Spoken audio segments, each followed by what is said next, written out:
Hi, it's Cozy Talks Live. Sorry, guys, I'm gonna have to tell you a little funny something. All right, let's get things going. For those of you watching me on the replay, thanks for watching me on the replay. Go ahead and type that into the comments section. Give me a shout out. Let me know that you're watching the replay. I do go back after the show is closed and catch any questions from folks who were not able to join me live.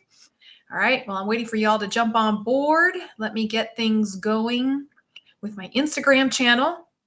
And we've been having lots of folks popping in that way. So any minute now, my Instagram will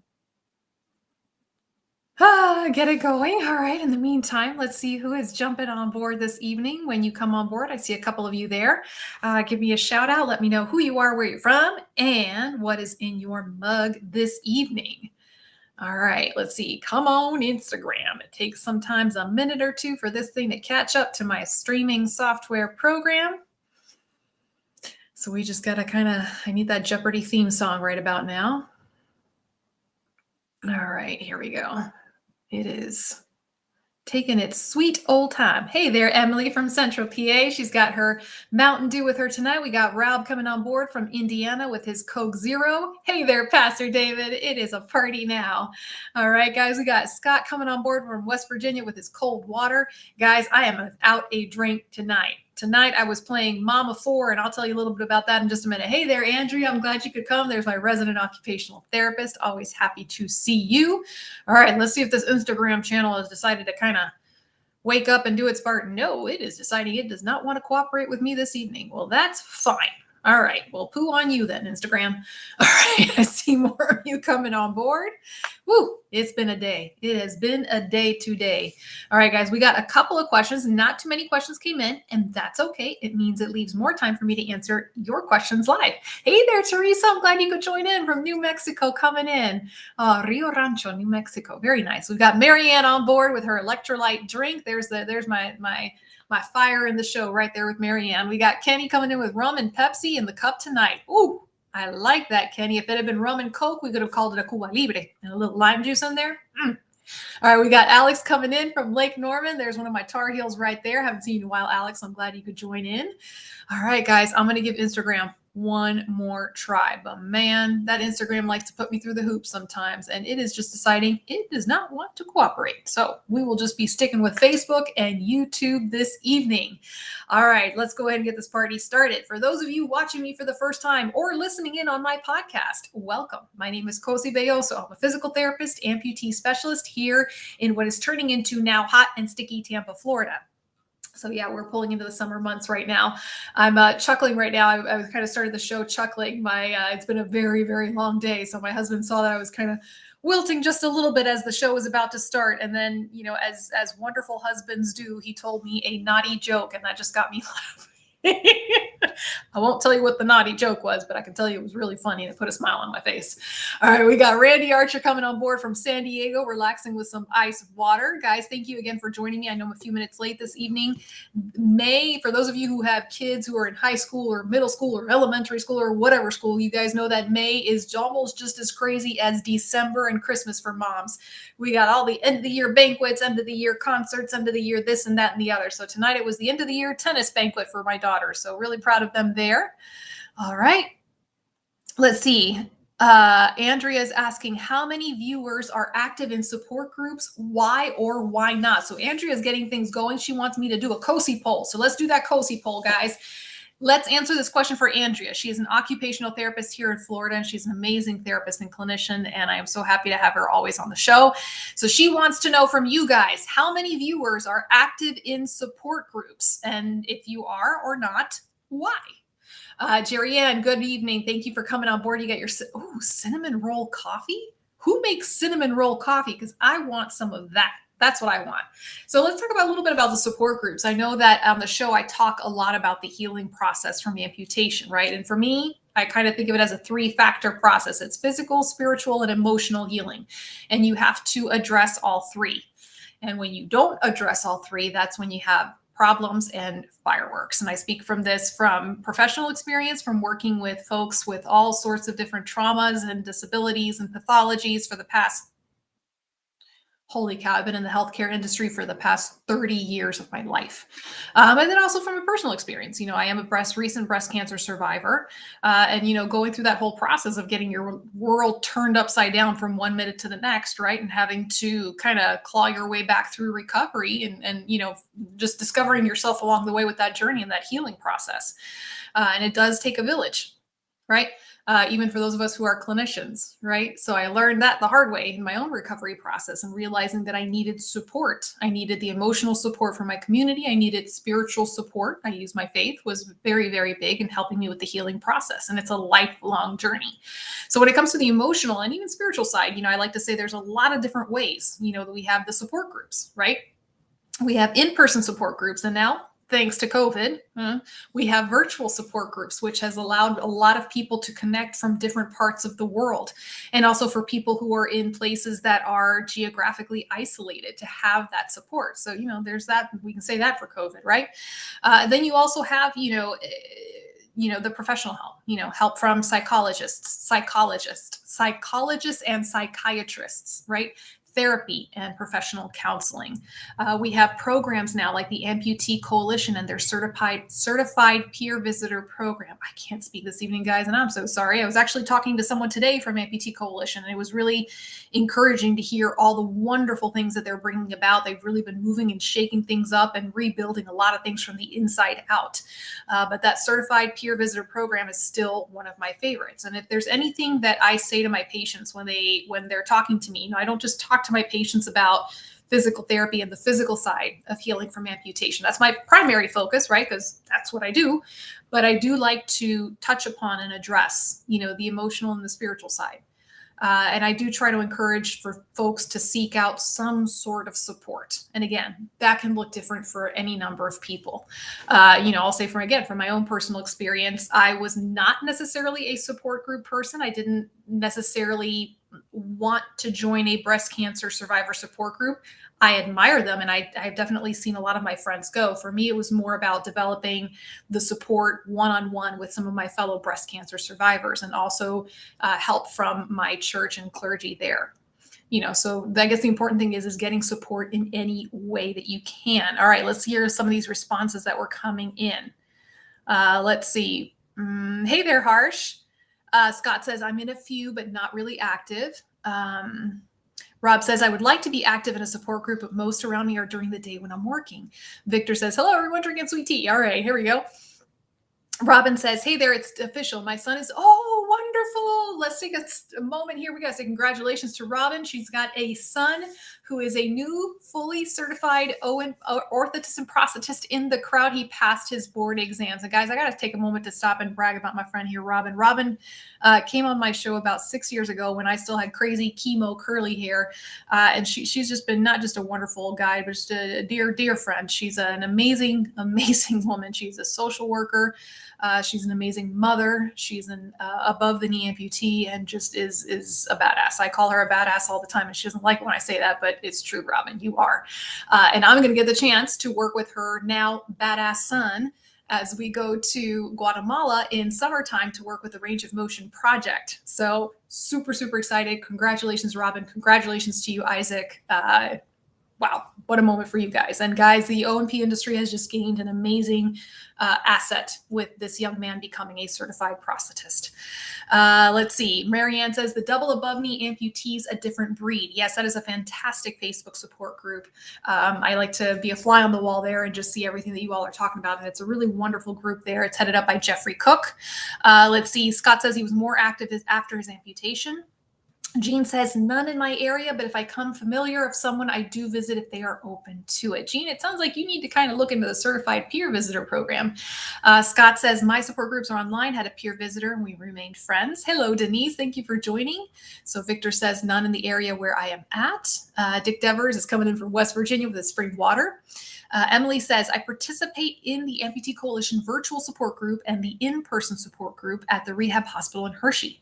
I like to learn from other people's journeys and see that I'm not alone. And it's like the in-person aspect. As someone with a master's in counseling, I know the importance of mental health, and my journey has been hard on me mentally. Absolutely, Emily. And I'm very glad that you're getting that support. Very glad. Like I said, many of my patients and viewers, when they go to that in-person support group meeting, it's exactly what you just said, Emily. Finding other people who are going through similar journeys, right? A lot of folks, when they become amputees, have never met an amputee before in their entire life. So I cannot fathom what that must do. We have a lot of folks who are cancer survivors. We see a lot of folks with heart disease and things like that. But think about it. How many people did you know with an amputation prior to your own amputation, right? So yeah, I think especially in this particular demographic of the amputee community, it is so important to be able to meet other people who've been through what you have been through. Let's see. Susan says, my support came from my family. Jerry Ann says, I'm in a support group, men and women. It's so helpful being a bilateral amputee, and it's nice to have someone to talk to, and I love it. Let's see. Kevin says, I'm a part of a support group, but I don't say anything much anymore. After 6.5, I don't know much, but I'm here a lot. And again, with these support groups, and I tell folks this, you don't have to say anything. Sometimes it's just the listening, just to know that there are people who are ahead of you in their recovery, and there are people who are behind you in the recovery process. And it's good to have that perspective to see how far you've come and where you have left to go, right? Let's see. Emily says, otherwise, my faith and family and church have always been my support in the last year. See, physical, emotional, and spiritual. And that's just my little way of looking at things. Christy's coming in from Auburn, Nebraska, right? Oh, thank you, Susan. I appreciate that. And then we got Benny on board. What's going on, Benny? Hooah. Let's see. Susan says she did not know any amputees prior to becoming one. Denise says, I didn't feel the need to join an amputee support group, tried a session in rehab, but it just didn't feel like me. Absolutely nothing wrong with them. And I fully support anyone that I find helpful. And I also have an amazing village, lots of resources, and find what works for you. Exactly. Exactly. And sometimes it's interesting. I think I was having this conversation with Robin years ago that, we have a lot of wonderful, events and groups for breast cancer. That's the cancer that I had. But I've never necessarily felt the need to be a part of that. I've been invited to speak. And when I'm invited to speak, I'm happy to do so and donate my time speaking. But I felt just more of a need to dive into, my work with amputees. And for me, that's where I found a lot of my own healing, right?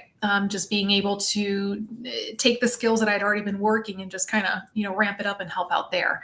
And then obviously being able to, I've gotten a lot of phone calls. It'll be 8 years in May. Holy cow. It'll be 8 years this month that I can be call cancer free. Thanks be to God.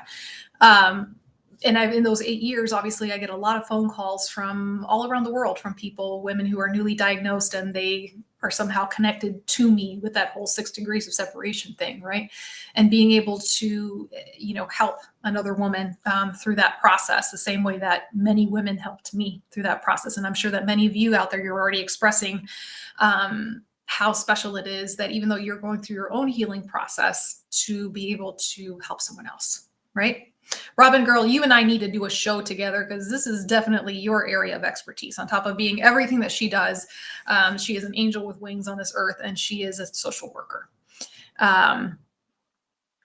Kevin, I have no idea what you're talking about, darling. Your comments are coming in like scattered, so I have no idea what you're referring to, but I'm sure there's a joke in there somewhere. Mark says, other than going through physical therapy, never been through any other support. Christy said, I didn't know anything until these support groups. Yeah. And then again, a lot of it is, one of the 40 million reasons I've opened this show is to hopefully, help those who are looking for resources, whether it's looking for mental health resources or therapy resources or prosthetic resources, just things like that. So trying to pitch in. Thank you, Emily. It's a lifelong process, right? We're not the same people. I know I'm not the same person I was before cancer. We're constantly evolving, and our life experiences, make us who we are, and they do define us. I do believe in that. When people say, I'm not going to let this define me, and I go, well, you're not really being realistic. When you have these events in your lives, things like getting married, in my case, having children, being a mother of 4, having cancer, becoming a physical therapist, becoming, opening up my own business. These are events in my life that they're going to define me. Whether they define me for the better or for the worse, that's the part where I think we can make those decisions and have that ability to decide that. That's just my Cosyism, guys. I do not have a degree in psychology or counseling, so this is just me speaking out on my own right there. All right. So Susan says, I used to go to the AMP room at rehab just to watch for the first few times. And one day I started to cry, and it was the first time I actually felt different, and it just hit me like a brick. Yeah. And it's definitely, that's one thing I've learned, is it's not a linear process, the healing process. It's 2 steps forward, 1 step back, 2 steps forward, 3 steps back sometimes. And it's a roller coaster, and it's a journey. It really is.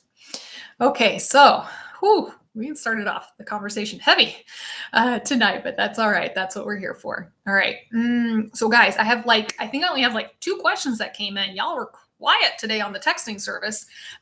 So go ahead and put some questions into the comments section. Andrea, I hope that you got a lot of good, people were great about the feedback today. So I hope you got the feedback that you were looking for. All right.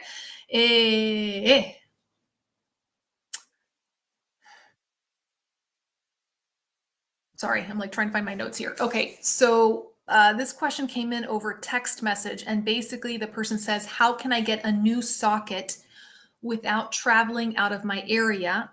No one in my area has ever done more than a couple of hip disarticulation sockets, and I have XYZ insurance. And again, this person sent me the text message, and I texted them back and I said, can you let me know where you live? Because that's one of the things I love about talking to you guys, is I can just ask you guys if any of you happen to live in the same area as this particular individual, to try to see if we can find a hip disartic. So in general, guys, hip disarticulation sockets, those are tricky. Yeah. And you're not going to find as many prosthetists who are skilled in making hip disartic sockets. Robin, you got to tell this to Isaac to make sure he gets plenty of practice doing this. And obviously the higher up you go in that socket, in my opinion, the more skilled that prosthetist needs to be about getting a good fit and good suspension. That's definitely the trickiest part, because you don't have as much of a residual limb to hang on to. So you have to get really creative with the suspension. I do know that there's at least 2 prosthetists that immediately come to mind who are amazing with hip disarticulation sockets. Ronnie Dixon over in POA in Tennessee, and John Hatting with prosthetic and orthotics. And he is in, oh my goodness gracious, I just blanked out. He is in the Northeast. But both of these prosthetists are amazing at making hip disarticulation sockets. And when it comes to making of a socket, you guys have heard me say plenty of times on the show before, if you can't find someone local, it's worth your effort to try to travel. And I know that's hard, and I know it's expensive, and I know it's an investment. But if you have really thoroughly searched your area, and again, if you have a complicated case such as a hip disarticulation,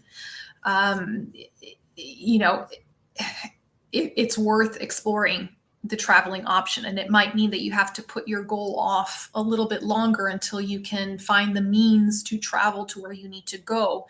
But the way I see it is, well, if you're, if you don't go, then you'll be in the same place you were. And guys, I don't always have a solution for problems like that. And again, pulling back from my own personal experience, treating cancer is very expensive, right? And going to the right specialist was a priority for my family and I, to make sure that we nip this thing in the bud the first time around. So in my case, I did have to travel. I didn't have to travel out of town, but I did have to travel an hour away for all of my treatments, all of my chemotherapy sessions, all of my surgeries, all of my follow-ups, all of my labs, all of my everything. And with 4 young children, my kids were under 9 years old. You guys can imagine, that was a lot of hoopy scoopy creative scheduling and things like that. But we made it work. So again, everyone's situation is different. I do understand that. I do acknowledge that. But to me, if it's about quality of life, and if it means the difference between being able to ambulate, and to have more independence with your mobility, even if it means having to wait a little bit longer, I think it's worth just to keep trying to see if you can find a way to travel, if possible. Okay. So I'm just kind of putting that out there. I'm hoping that this individual gets back to me and lets me know where they live, and then we can beat the bushes and see if anybody here or anybody in our community on Facebook or YouTube or Instagram has ideas of who in that area, right? So I'll be putting a cattle call out, and I'll need y'all to pitch in when that comes out. And again, I'm still checking to see if this person texts me back. Let's see. Yes, Northern Virginia. That's where John Hadding is. Thank you, Harsh. Let's see. Kevin, no worries, man. Love having you on board, man. Love it. Okay. Mark asked a great question. He says, what would be the function of a K4 foot? Okay. And that's the $1 million question, guys. So K4, when we're talking about the K levels, these are levels that Medicare came up with, and I can't remember the date, but basically to classify mobility and functional level of amputees, right? So starting with K, I think there's a K0. K0 or K1 is the lowest level. Basically someone who is not expected to use a prosthesis, that they're not an appropriate candidate for a prosthesis. These are usually folks who are bedbound, folks who are bedbound and terminal, for example. So our extreme elderly folks are folks who perhaps have multiple things going on that they're just not able to transfer out of their bed. I mean, really extreme cases. And then we have K2, K3, and K4 levels, right? So the biggest one is the K3 level. And the reason why is because if you're classified as a K3, your options for componentry open up dramatically, right? We're starting to see a lot more K2 options, including our knees and our microprocessor knees. I know there's a couple of microprocessor knees out there on the market that are now being classified as K2s, right? But that's kind of like the big jump right there. To be classified as a K3, as an above the knee amputee especially, you are open to having more technology, more prosthetic devices available, right? And what your insurance will be willing to pay for, right? Because that's kind of what it boils down to sometimes in American healthcare. It's the cost, right? Okay, so when it comes to K4, that's basically, those are the folks that are considered to be athletes and children. Every child who's an amputee is automatically classified as a K4. And you can probably understand because they're the most active, right? So they're going to be, the most active, and they want to fit them with something that will keep them active in their child lifestyle, right? Makes sense. And then our athletes. Other than that, there's really, from a componentry standpoint, not a huge difference between K3 and K4, Mark. Those of you that are K3s, you pretty much have an open door policy with all the different feet out there. Okay, here's the exception to some of those things: the running blades, right? So running blades, as of right now, are not considered to be, how do I say this the right way? Necessary medical equipment, right? Insurance companies consider prosthetic running blades to be luxury items. Okay. Now there's a lot of movers and shakers in our amputee coalition in AOPA that they are going to the Hill and petitioning and doing. It's called So They Can Move. That's the name of the bill. And I don't pretend to know everything about it, guys, because I need to get caught up on that. But basically, they're going state to state and asking for legislature to approve that running blades be considered a normal part of prosthetic componentry, not just a luxury items.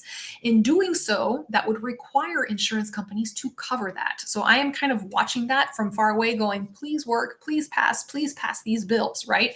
Because honestly, guys, your potential as an amputee should not be limited by what your insurance is willing to pay for, right? Our goal in healthcare should be what the military's goal in healthcare is. Let me tell you something. I heard this in a conference I gave a few weeks back with John Hopkins. I spoke with an amazing physical therapist from Walter Reed, and she said the mission of military healthcare is to restore maximum human potential. Right? That was like drop mic moment right there at that conference. Restore maximum human potential. Not let's just get the person walking with a walker from point A to point B, right? And that's what, in a perfect world, we want our healthcare system, our civilian healthcare system, to work for that kind of a goal as well. So with bills such as this one that will now make running blades, something that insurance needs to reimburse, right? Hopefully we'll start to see more of that. So sorry, I'm going off on like a tangent here. So Mark, to get back to your question, the function of a K4 foot, what I think, and this is just me playing Monday morning quarterback or trying to predict the future or whatever you want to call it, is that once these bills pass where the running blade will need to be covered by insurance, I'm guessing that they will be covered for the K4. So that at that point, maybe being a K4, classified as a K4, will in fact be different from a K3 in terms of the prosthetic componentry that will be available to you. Make sense? Okay. Let's keep reading.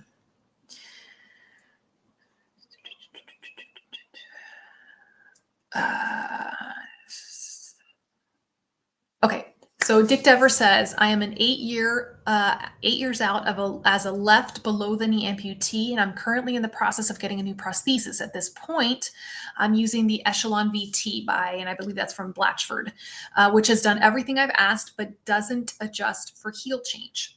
My concern is that I'm a very active K3. I still do everything I used to do with my natural leg, and I'm considering switching to a microprocessor foot from my current hydraulic foot. Will I need to baby a microprocessor foot? Yes. Yes. And if you're thinking, I'm guessing, Dick, that you're probably thinking about the Elan because that's the Blatchford's microprocessor foot. Very popular foot. There's a couple people on here that use it and love it. It's basically the hydraulic foot with a microprocessor component, right? And I've heard wonderful things about it, but yes, it is a microprocessor foot. So it's basically like wearing a smartphone for your foot. So, you can't go abuse it the way you probably abuse your Echelon VT, right? So that is something to take into consideration. And I've had this one patient that I had years ago. He was an avid hunter. He was former military, so he was Mr. Active, and he wanted to go back to climbing his deer stands to go hunting, and he wanted to be able to go on a boat and go fishing, and obviously very active lifestyle. So he trialed the Elan, the microprocessor foot, loved it, right? Loved the feel of it, right? But he acknowledged that, yeah, he was probably going to get it trashed going up and down deer stands and doing all the crazy stuff that he did. So, Dick, I do have, I get to do my first plug of the evening. Go me. All right, guys, here we go. All right. Mr. Dick Devers, I want you to go to my website. It's right there, www.cosietalks.com. I have started a new blog and a new podcast this year. How many of you guys, show of hands, how many of you guys have listened to my podcast, have subscribed or read my blog? If so, tell me which episode that you were watching or listening to. I want to know. So anyways, Dick Devers, I want you to go and listen to the podcast where I talk about everything you need to know about prosthetic feet. And then the sequel to that podcast is how to choose a prosthetic foot. And I lay it out in detail. And then as a bonus, I have the blogs to go with it. So if you're somebody who likes to read like me, I always like to read and listen. And then I also have cheat sheets. So these cheat sheets go along with the podcast and the blog. And it's like a 2-page reference thing that you can take with you to your prosthetist as you're having these conversations. Okay, so I've got it laid out for you because that's probably one of the biggest questions, most common questions I get is, how do I choose a prosthetic foot? How do I know which one's the right for me? What are the questions I need to ask my prosthetist and physical therapist? Yes? Okay, so go to the website, listen to the podcast, read the blog, and you can get the cheat sheets from the blog, okay? And it's all you need to know right there. But probably the biggest thing I can tell you, Dick, is to go ahead and trial at least 2 feet, especially now that you are an experienced amputee and you know what it is that you need out of a prosthetic foot. You need to read my blog, figure out what are the classifications of prosthetic feet that would be good for you to trial, and have your prosthetist give you 2 trials, 2 different feet to trial out. Yes? So Tammy says a physiatrist can determine your K level. And yes, let me go ahead and put a little caveat there when it comes to the K levels, because this is something that I'm like really stickler about. Your doctor is technically the one who is supposed to put down your K level. Okay, so whether it's your surgeon, your physiatrist, your PM&R, your orthopedist, your vascular, blah, blah, blah, whoever it is, they are the ones who write down the K levels, right? And Tammy, you're right. There are physiatrists out there and there are physical PM&R. physical medicine and rehabilitation doctors out there who do know how to correctly assign a K level, but not all of them. The person who should be assigning your K level and testing you for it, drum roll, your physical therapist. Okay. And I sometimes ruffle some feathers, but it's my show. So I'm going to go ahead and ruffle feathers, right? When it comes to determining K levels, we use what are called functional tests, right? These are very specialized tests for balance, for gait, for coordination, for strength, for functional mobility, right? I have in my PT arsenal a kit of, I think it's like 5 functional tests that I use that are valid and reliable tests and that have amputee related scores. And that's what I use to determine K levels. A lot of physiatrists, and again, I'm not knocking it, guys, I really am not. A lot of physiatrists will only use one functional test, and it's called the AMPRO, which is an excellent test to use, but in my opinion, it doesn't sometimes always give the entire picture. Phenomenal test, phenomenal test. But sometimes I feel like, this patient tested at 1 point below a K3 level, but I know they're a K3 level. So I'll use other tests to show, yes, in fact, this patient can function at this level, right? So in using the 5 functional tests that I use, right, I can give a really nice, well-rounded picture of the patient, okay?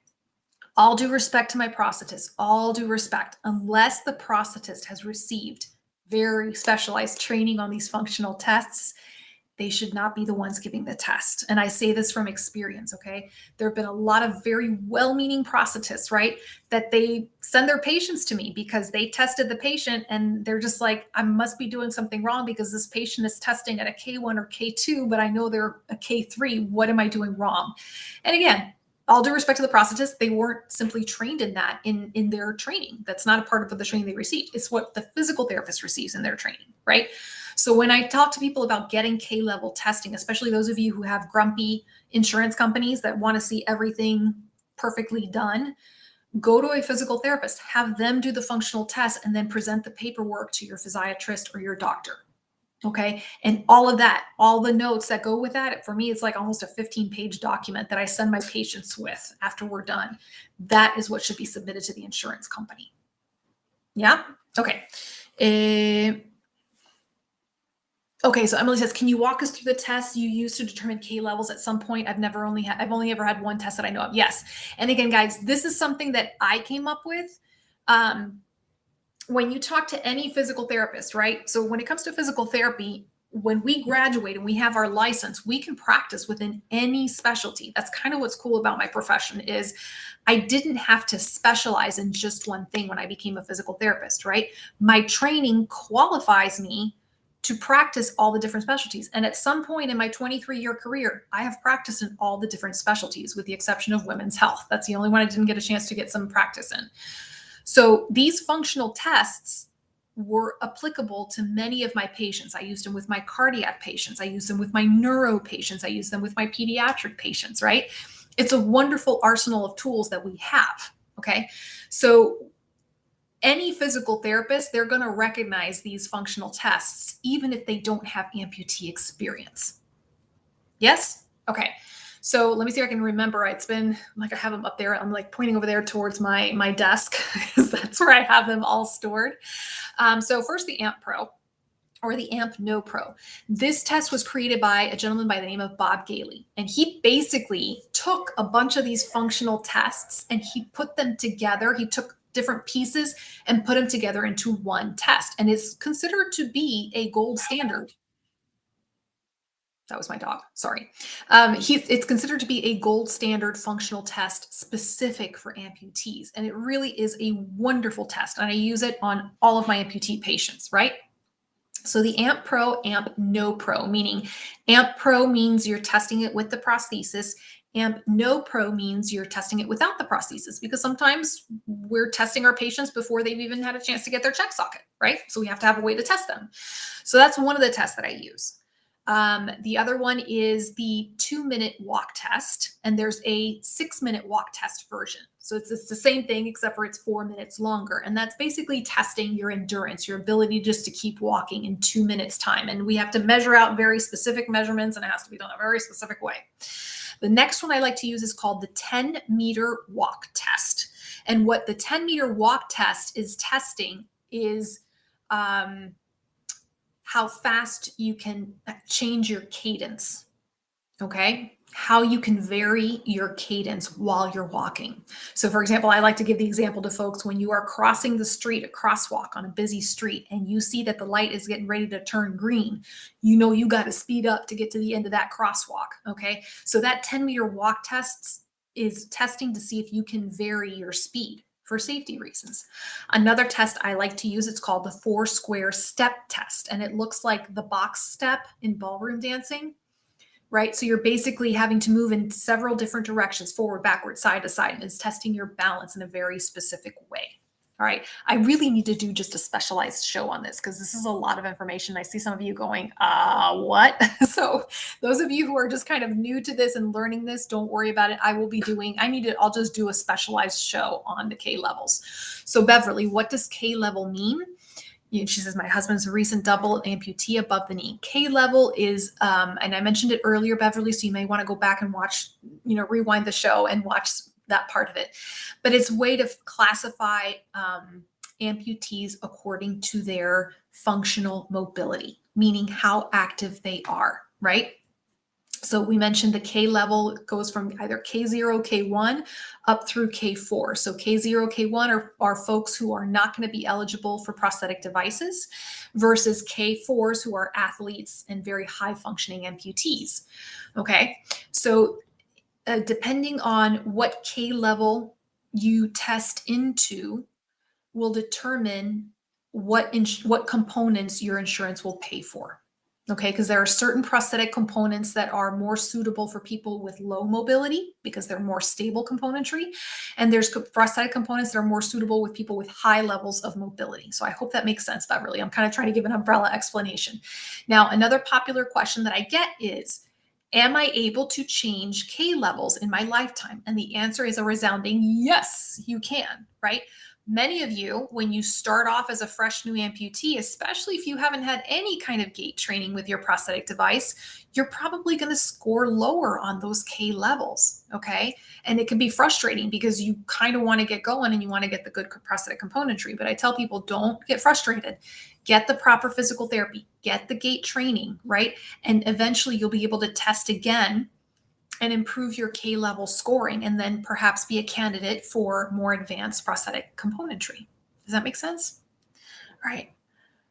These are great questions, guys. So Emily, those are just some of the tests that I have. So when I have someone who comes in, I'll do, I will do the functional tests that will be appropriate to their level of mobility. So, for example, someone who is very deconditioned, someone who does not have a lot of strength, especially some of my new bilateral above the knee amputees, I'm not going to do a 6-minute walk test. Why? Because walking up and down for 6 minutes is a long time. I might use a 2-minute walk test, or maybe just do the 10-meter walk test. Okay. I'm going to do the tests that are appropriate to their functional level. Okay. And then what I like to do, and this isn't a perfect world, but you guys can create your perfect scenario because you have this information now, is when I test someone and perhaps it's like, man, they didn't test as high as we were hoping, right? And I'll be working with the individual over the course of time and then retest them. Okay, so that can do two things. It can either A, get approval for more physical therapy because we're demonstrating progress, and B, it can also show the insurance company that this person is eligible for a higher level of prosthetic device. Yeah, so let's talk a little bit about what happens when you don't necessarily go up a K level, and then we'll go on to the next question.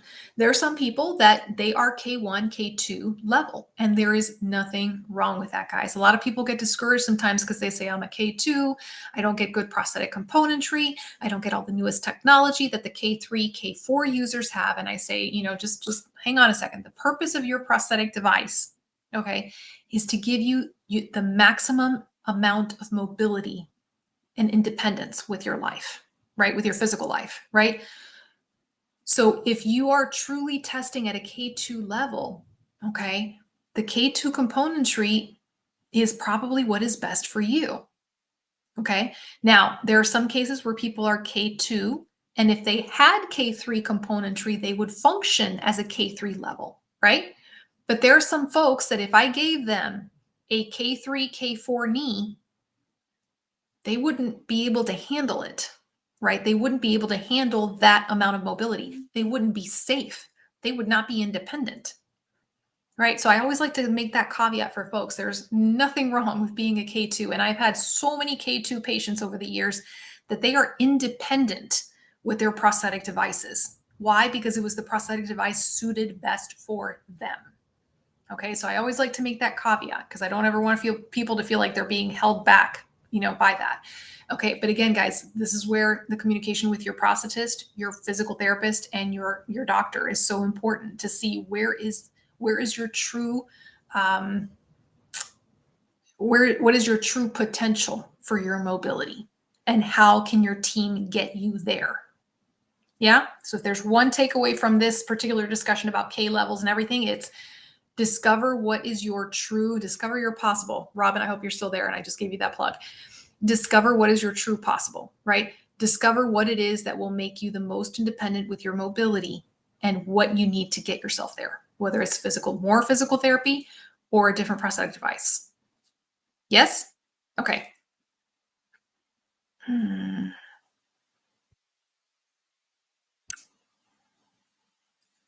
Lots of questions. Good questions. Let's see, Thomas, he's one of our prosthetists that likes to pop on board, and he says K3 level came about in 1957. It's the ability to move your limb fast enough to go from laminar to turbulent flow with a hydraulic fluid. Think of the faucet at the sink. I love Thomas. He always has the most wonderful technical explanations.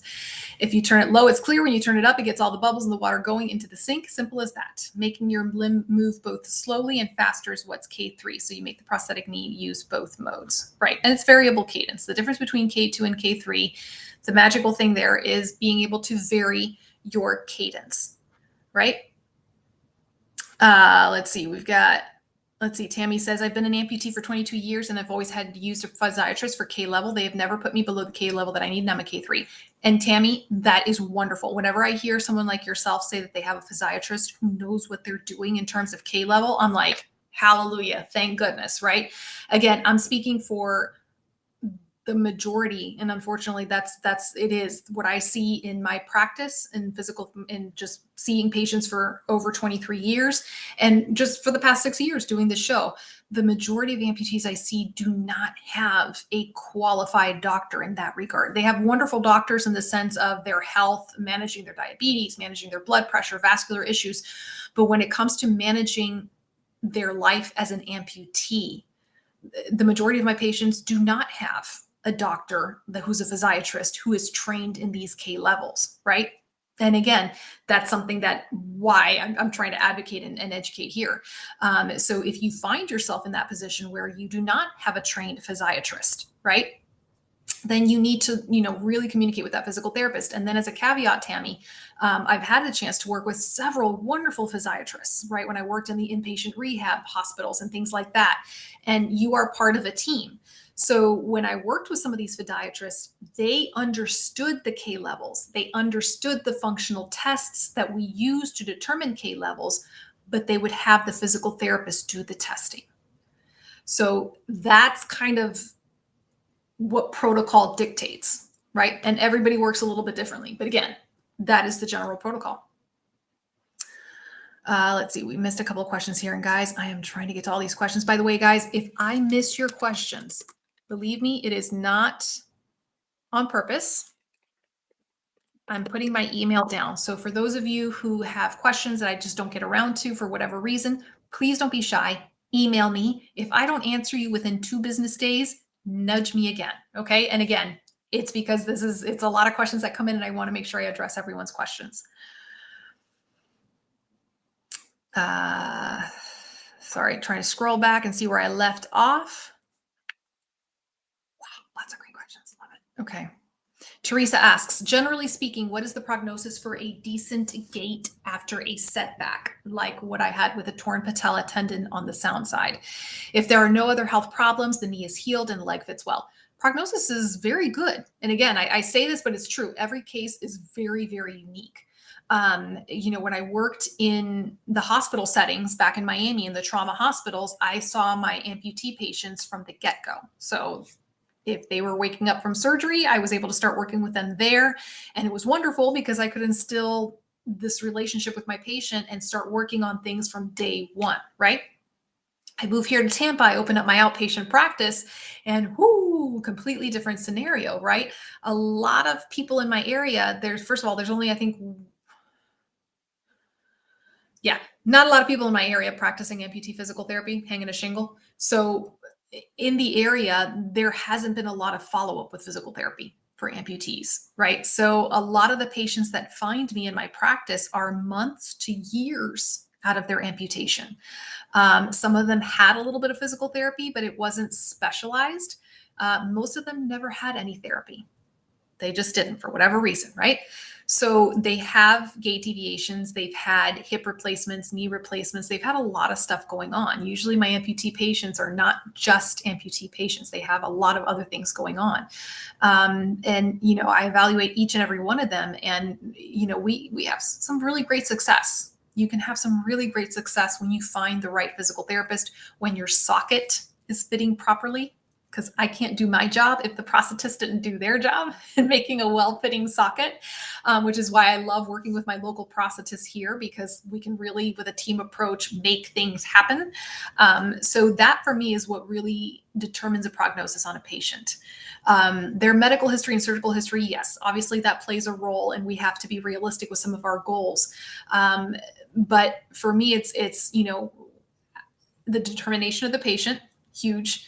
How's the socket fitting? Is their medical issues under control? Like, so if they have a good medical health status, that we're not having any setbacks due to medical issues, big thing right there, so we can continue working on therapy. But yes, we can have some really great progress with patients with physical therapists. And I've seen, not just my own practice, but in some of my colleagues around the country who are, amputee specialists, and just see some of their amazing cases as well. Let's see.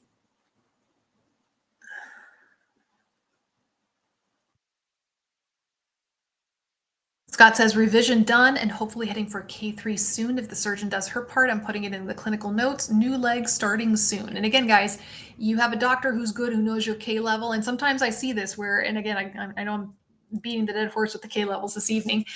Sometimes I'll see where the prosthetist or the surgeon or the doctor will say, oh, this person's a K3. And then my next question is, well, how did you determine that? Right? That's not something you determine just with an interview. Yeah, like in our heads, when we see someone, we're like, yeah, that person's a K3 or person's a K2. But when it comes to submitting paperwork to insurance, insurance wants to see hardcore proof. Some insurance companies, they don't give any problems, but more often than not, I see insurance is saying, well, what's the proof? Because if we're going to pay for a K3 foot, we want to make sure that person really is a K3, and you need to demonstrate proof.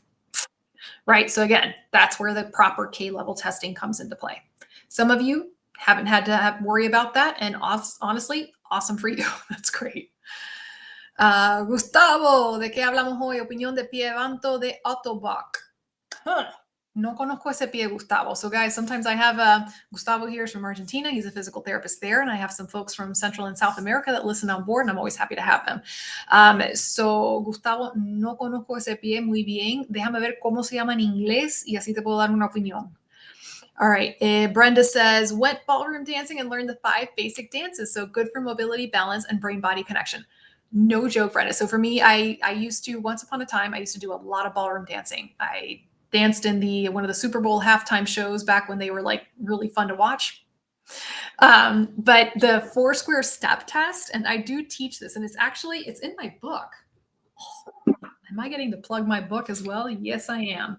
So guys, those of you who have my book or my Strong Body video program, the 4 square step test is one of the exercises. So it's one of those functional tests I was talking to you guys about. And it's the box step. It's the ballroom basic box step. So it's really wonderful. I love doing this with my patients because it's usually sometimes towards the tail end of our protocols when the high level balance is starting to come into play. Love doing the 4 square step or the box step because it just it's a dance step, right? And who doesn't, I love getting people back into dancing. A lot of my patients like to dance. So Love using that one right there. And yes, Brenda, I think there's certain sports and activities that I think are just wonderful for the young and the old, male and female alike. And for me, ballroom dancing definitely falls into that category, along with swimming. Okay, let's see. Susan says, my fear as I'm aging is how old will I be before I just can't use a prosthesis anymore and end up in a wheelchair? So that's, Susan, I'm trying to think, my oldest patient to date was 96 years old. Not my oldest patient to date was 102 years old, but he was not an amputee. My oldest amputee that I taught how to walk as an above the knee amputee was 96 years old. And believe me, it's not because I'm an awesome therapist. It's because he was an awesome 96-year-old. So, Susan, I think you just need to tell yourself you're going to be an awesome 96-year-old, God willing. When it comes to aging with the prosthesis, and again, for those of you who have been using prosthetic devices for several decades, I'd love to hear your opinion on this. I think it's consistency. And I'm just thinking right now, again, my experience as a breast cancer survivor, different from your experience as an amputee. But I went through multiple surgeries over multiple years and the chemotherapy and continuing to be, I'm still on oral chemotherapy, right? And where my body is now, just from 8 years ago from where I started, I'm feeling those 8 years, right? And every time I would have to have another surgery and have to go through that recovery process again, have to get back to activity again, and have to go back and start from square zero. Yeah, it gets harder. Every time you do it, it gets harder. And as you get older, it gets a little more difficult and finding that motivation to do it. And my kids hear me say this all the time. They're like, Mom, fall down 77, you get up 78 times. So if I had to think of what is a consistent thread that I see among my older amputees or my amputees that have been using prosthetic devices for several years, for several decades, it's consistency. And it's not to say they didn't have setbacks. It's not to say they didn't have times in their life where they were not able to use their prosthetic devices, but that they didn't give up. And if that's what you want to be able to do, then don't give up, as cliche as that sounds, right? I think the example that comes to mind right now is Amy Purdy. She's a bilateral below the knee amputee. She is a bronze Paralympic medalist, I think. And she's had quite a few setbacks. She went from being a snowboarder, and I forget what her exact, guys, I'm not into snow sports, so I don't know all the terminology, but she's a freaking rock star, athletic rock star, right? To being sidelined for over 2 years without being able to walk, right? And you see her in her journey continuing to persevere, continuing, because that's what she wants to be able to do, right? So, and I'd love to hear from you guys, right? I'd love to hear from you guys, those of you who are using prosthetics into your older years, what advice you would have for Susan. Kenny says, left below the knee, going on 4 years in July, been a K3-4 since doing my physical therapy after leaving the hospital. Thank you for that, Kenny. And yes, guys, I will say, you want to improve your K levels, go see a physical therapist. Let's see, we've got Rob says, my fear is, what if I fracture my sound leg doing something stupid? Yeah. And that's one where, in working with patients who want to run, I love to run. I call that my therapy. And I love being able to work with other amputees that are candidates for running.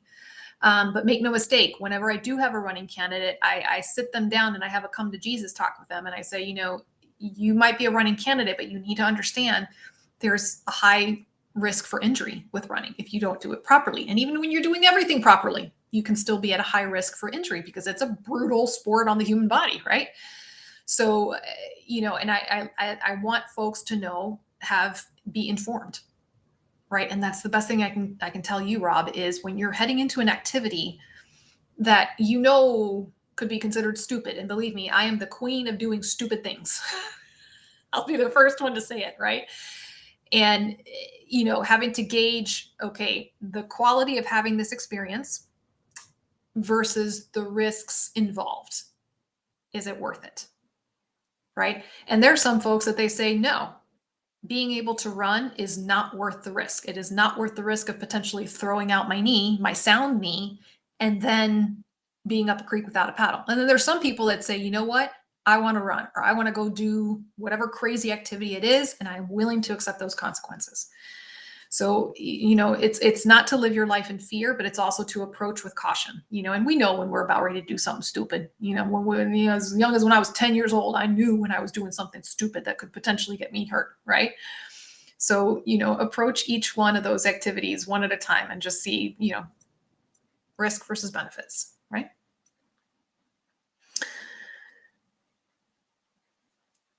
Let's see. Um,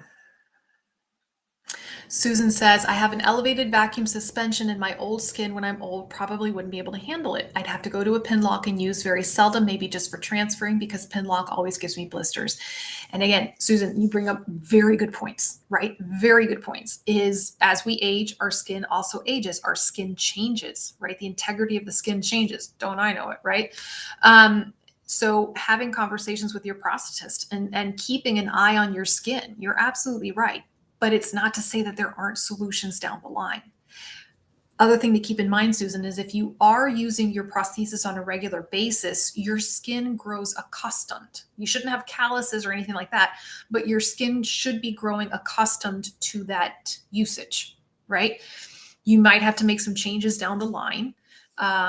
You might consider again, and maybe if you find that the elevated vacuum is too aggressive for your skin and you're getting blisters or breakdown, then perhaps suction suspension, or maybe not necessarily pin lock if you find that pin lock doesn't work for you. But there's so many other ways of doing suspension, not just those two ways, that you can find a solution. And again, it's not going to be from like one day to the next. If you're consistently wearing your prosthesis, right, these changes are going to be small and minimal over the course of time. Does that make sense? So you can do this problem solving in little steps. Let's see. Brenda says, Susan, honey, I'm a bilateral BK at 33, keeping up with physical work. I'm 62 and seen an immense amount of prosthetic changes, and I'm still going strong. Maybe a little harder than before, but I have work to do at the moment. And that's another thing, guys. This is Brenda, you bring up an excellent point. Where we were with prosthetic devices, just even 23 years ago when I had my first license, right? When I first was licensed, I mean, we're talking about my foot is in there. 23 years ago, all I had to offer my patients was a wooden satch foot. That's it.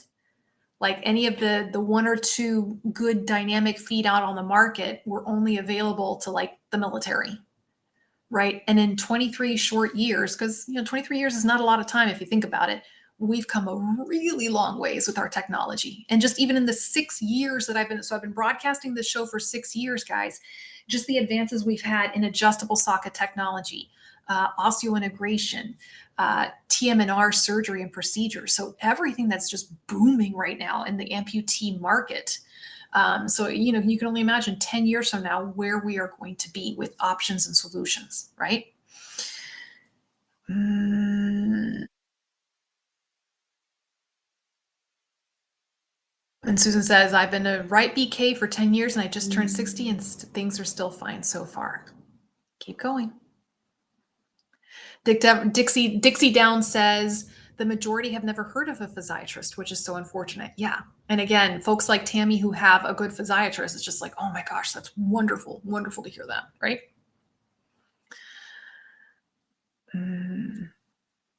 Let's see. Marianne says, Walker, I'm a bilateral AK and just turned 69. Definitely not ready to hang up my stubbies yet. And Susan, if you ever need a jolt of inspiration, go watch Marianne and her videos because she's amazing.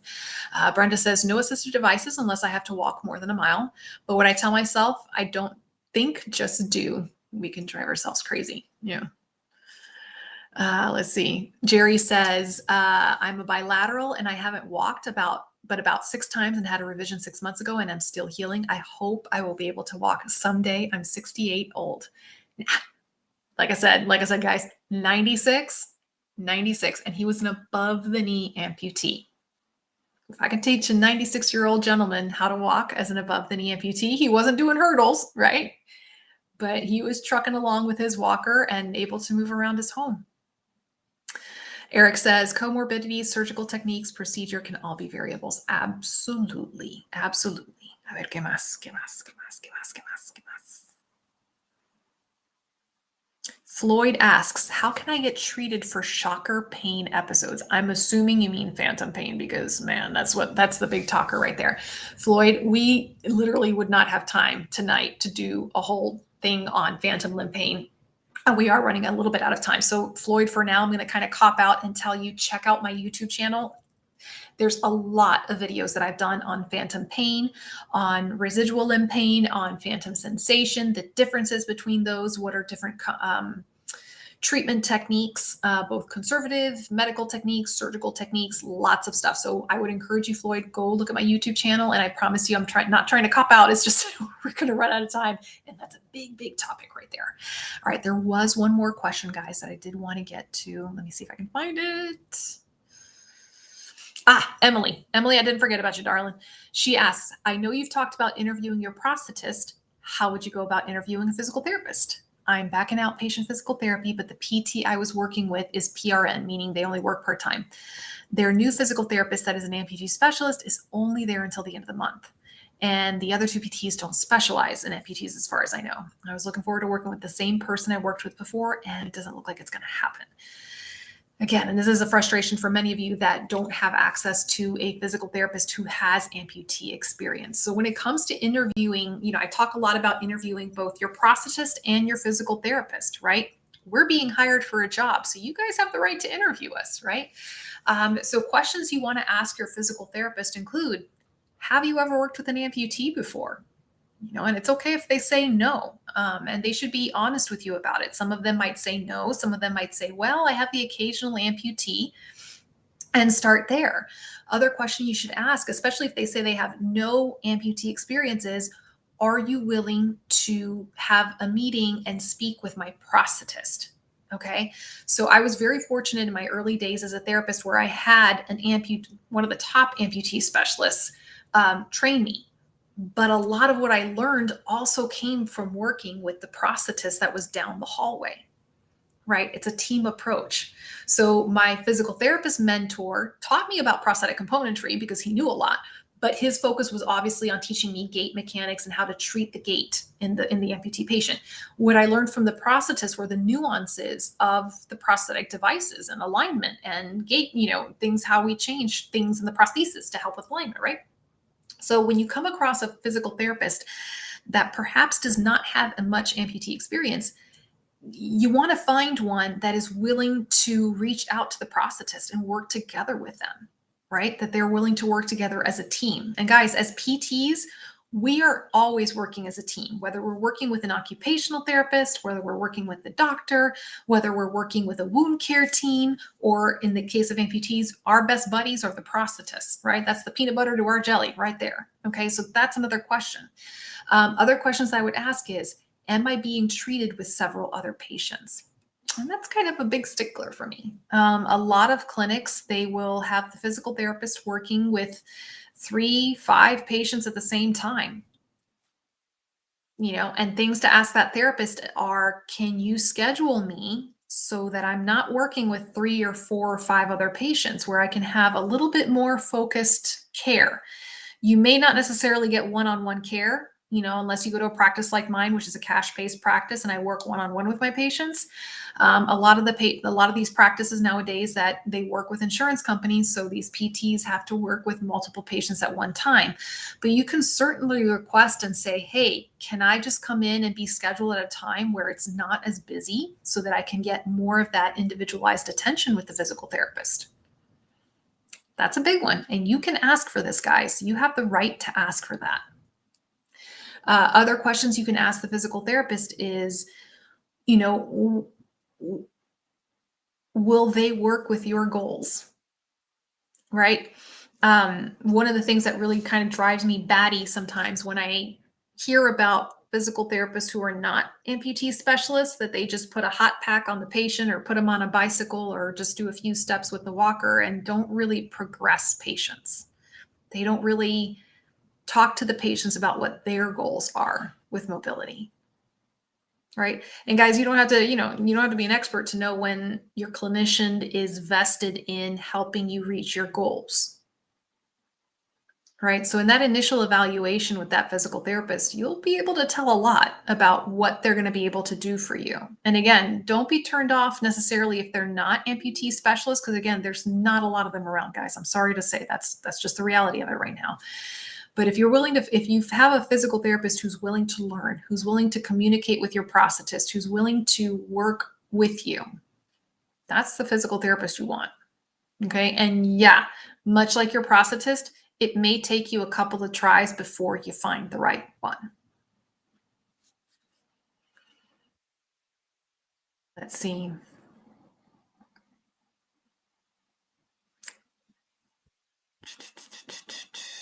Harsh says, but I can only dance my folk dance. Harsh, you were supposed to teach me some of that last time I was in Virginia. We need to do that. Next time I go to Virginia, you're going to have to teach me. Dixie Down says there's line dancing clinic at the conference this year. Are you serious? Oh, I am so there. I am so there with my cowboy boots on. Oh, it is on like Donkey Kong. So guys, if this is true, this is the amputee. Is this Dixie Down? Are you talking about the Amputee Coalition conference in Atlanta this year? Because man, if there's line dancing, I am so there. I am so there. Yeah, I'm not kidding, Susan. 96. He was the sweetest. He was this old Cuban gentleman, and guys, I'm Cuban. Like that's part of my heritage. And he just reminded me of my grandfather. I mean, I think he even wore the same cologne, the same style of clothing, just old school Cuban. And he came into my clinic and just the sweetest. He put me in his pocket. Just the sweetest man. And he worked so hard. And he just said to me that first day, he's like, I know I'm not an athlete and I know I'm not going to win any races or anything like that. He goes, I just want to be able to walk from inside my home. That's where I live. He was a widower. He said, I just want to be able to walk in my home and walk to my kitchen and sit down and have dinner at my dinner table. And then he did. We got him there. Right? Right? Oh, good. You got the book. Oh, you got the sword exercise. Yes. I like to make my exercises fun. Wait till you see the one called booty crossovers. I know. I have an exercise in my book called booty crossovers. My husband was just like, oh my gosh, are you seriously calling it that? Susan says, but as you age, do you have to change the suspension? I'm in elevator vacuum suspension. I don't think thinning older skin could handle the pressure of the skin. You might have to change the suspension. And again, as we age, right, we lose volume. Right? We're going to lose some volume. The skin is going to be a little more loose. Now, have I seen older folks use elevated vacuum suspension? Yes. The biggest key with elevated vacuum, Susan, is understanding how it works and how to read your body. So you obviously have this experience already, and you know that if you get too aggressive with that little elevated vacuum button, you're going to suck a blister right out, right? So it's aging with your skin. Right? You're not going to age overnight, 10 years, right? You're going to slowly, gradually age. So as those slow, gradual changes happen, you will be able to adjust to those changes, right? And, as I mentioned before, there are lots of options for suspension. So if for whatever reason, elevated vacuum becomes a problem for you, then you will have options. And again, I don't think if you're someone who's an experienced user and you're doing it properly, right, and you're being responsible with your skin, I think you'll be able to continue using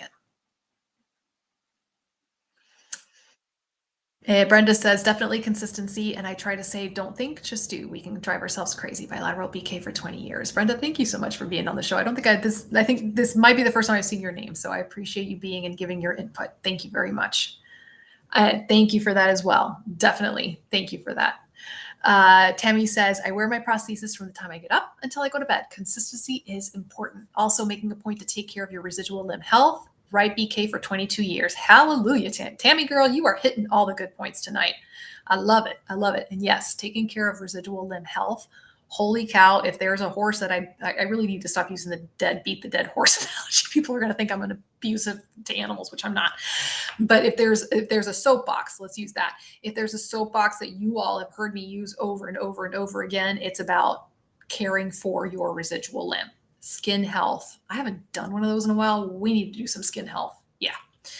Dan says, is my mortality rate cut a little short in becoming an AK? So Dan, I think if you look at the literature, and again, I will need to confirm this.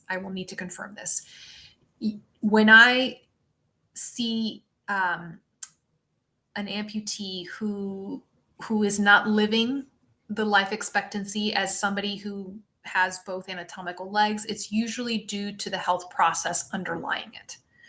So if the amputee lost their limb due to diabetes, due to vascular issues, right, due to autoimmune disease, usually that is what determines the life expectancy. Now, having reduced mobility because of the amputation, yes, that is going to contribute. That is going to be considered a risk factor. Okay. Now, can you overcome those risk factors? Absolutely. Absolutely. And I see it in my traumatic amputees, meaning my amputees who lost their limb due to an accident, for example, a car accident, and they didn't have any other medical issues. Their life expectancy, provided that they get the right resources, that they get the right therapy, that they get the right care to bring their mobility back to the maximum potential, right? Then their life expectancy would be. So you got to think about it that way. You got to think about, okay, what is it that's causing the life expectancy to be shorter? Is it because they don't have the mobility? And we see this, by the way. That's a great question, by the way. I love that question, Dan. We see this when elderly folks fracture their hips, right? Why is it that when folks fracture their hips past a certain age, and I forgot what age it is, if it's 70 or 75, why is it that their life expectancy goes down compared to their able-bodied peers? Okay, it's not something about the fracture in the bone. That's not what kills them. It's their decreased mobility, right? They don't get if they don't return to their former mobility and they're more sedentary, in some cases becoming, in extreme cases becoming bedbound, that's what's going to contribute to their mortality, right? The origin is the hip fracture, but what it ends up getting them is the complications from it, not the hip fracture itself. Does that make sense, guys? So I would say the same thing with amputation. It's not the limb being removed that causes increased risk for mortality. It's what are the underlying issues, number one, that caused the loss of limb? And then what does the recovery look like afterwards? Is that person getting back to their full functional mobility to help prevent issues with cardiac disease, with blood pressure, with cholesterol, with all these things that can crop up if you don't have enough movement and activity in your life? That makes sense. I hope I answered that properly. Okay, hey there, Kays. Haven't seen you in a while. Good to see you from our Canada. All right, Floyd with piriformis syndrome. Floyd, do you have a piriformis syndrome. Okay, I'm so sorry. Sorry. I'm trying to think about what the question you asked before. I thought you were asking about phantom pain. You were asking about piriformis syndrome. Okay, so quick note on that. So piriformis is a little bitty tiny muscle that's really deep within your butt, really deep in your bottom, right? It's in charge with helping with externally rotating your hip. It's like a tiny slip of a muscle. It's maybe like yay big. It's really not very big at all. It sits on top of your very big sciatic nerve, right? So if your sciatic nerve is probably about the size of your finger, it's a big, fat, juicy nerve. And the piriformis is probably about the size of 2 fingers, which when you think about a muscle, not very big, right? So what happens is if you have any kind of weakness, imbalances in your hip muscle, the piriformis muscle has to pick up the slack. And it's not really meant to do that, right? So if your piriformis muscle is having to pick up the slack, it's going to squeeze on that sciatic nerve. And that's when you start to get fireworks. That's where you get my sciatica. Like my pain, she'll say, I got my sciatica that's kicking up on me right now. Or I've got that pain shooting down my leg or my limb. Okay, that's where it's coming from. And it's really important, guys, to determine the root of the problem. Is it coming from the piriformis? Is it coming from the lower back? Is it coming from a neuroma in your residual limb that's causing this kind of pain? If you have, in fact, determined it is piriformis, the good news is it's very treatable. You got to be on it. Like white on rice, right? To do the treatment, to do the stretches, to do the strengthening, everything around it to help release and relax that muscle and strengthen the muscles around it to give it the support it needs. Hope that answered your question there, Floyd. Robin says you will never know unless you tried. Teresa says, you asked me how I know learning to run with a running blade. Never again. Thanks for being honest with your patients. Yeah. And guys, I've actually I've I've taught a lot of patients how to run, but it's always been on a one-on-one basis. And that's something I'm kind of like when it comes to, and I know there's colleagues of mine that they do running clinics where they have a ton of people learning how to run, and I'm always just like, whew. For me, I really, when it comes to running, I respect running. I respect the good and the bad about it. So for, if I'm participating in any kind of run training, it's like I want to work one-on-one with that person and make sure we're being safe and that we're being careful with that patient and that person knows what they're getting themselves into. So that's just my quick caveat. All right. Tammy says you got to find your limits. Yeah.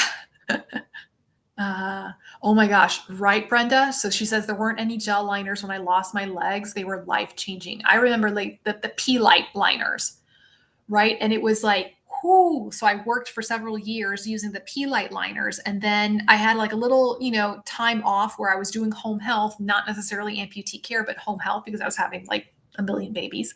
And when I jumped back more into amputee care and they had come up with these magical liners, these silicone and gel liners, I'm like, oh my gosh, this is wonderful. So much better than the P-Light liners. Saludos, Lino. Gracias por estar aquí. We got Casey on board. Oh, Casey. And guys, yes. So if I can please, for those of you who are still here with me, first of all, thank you for still being here with me. If I could please, this is my shameless ask, and I'm going to shamelessly ask. If there's anything tonight that you liked, any information that you got that you appreciated, anybody you talked to on this support group or on this show that you liked, the best way you can say thank you is to please go to my website. Here's the website, cosietalks.com. Please go and see my podcast. I am on everywhere. My team is amazing. I'm on iHeartRadio. I'm on Apple Podcasts. I'm on Spotify. I'm on, I don't know, all the different podcast platforms. My team has put me on there and it's under Cosie Talks. So it's easy to find me. Please go to the podcast. Please subscribe. Please leave 5-star reviews. This is how I can keep the show going by helping spread and grow and show my sponsors why they need to continue sponsoring the show so that we can continue doing this and bringing you information. So I will end my ask there. Next week, I told you guys I was going to talk about next week's show. It's a juicy one. It is, and those of you who know about this, y'all know it's going to be juicy. So osseointegration, right? Huge, huge, huge thing we've been hearing about. It's also called bone-anchored prosthesis. It's also called osseo-anchored. There's a bunch of different names, but it's osseointegration, right? Integrum has been a part of my show now for going on the 2nd year. Phenomenal team. Love working with them. Okay, next week, I am majorly taking the bull by the horns. We're going to be discussing the different types of osseointegration and talk about ruffling feathers. We're going to be ruffling a lot of feathers next week. And here's why, guys, in all seriousness, when I go on some of the support groups that I see on Facebook or on social media, I see a lot of misinformation. And I see a lot of misinformation specifically about osseointegration. And it drives me bonkers because there's a lot of people out there giving information that is blatantly incorrect. And these particular individuals, while they might have good intentions, I hope they do, they don't have any kind of clinical training. They're talking from personal experiences and they're giving clinical advice, and it's incorrect.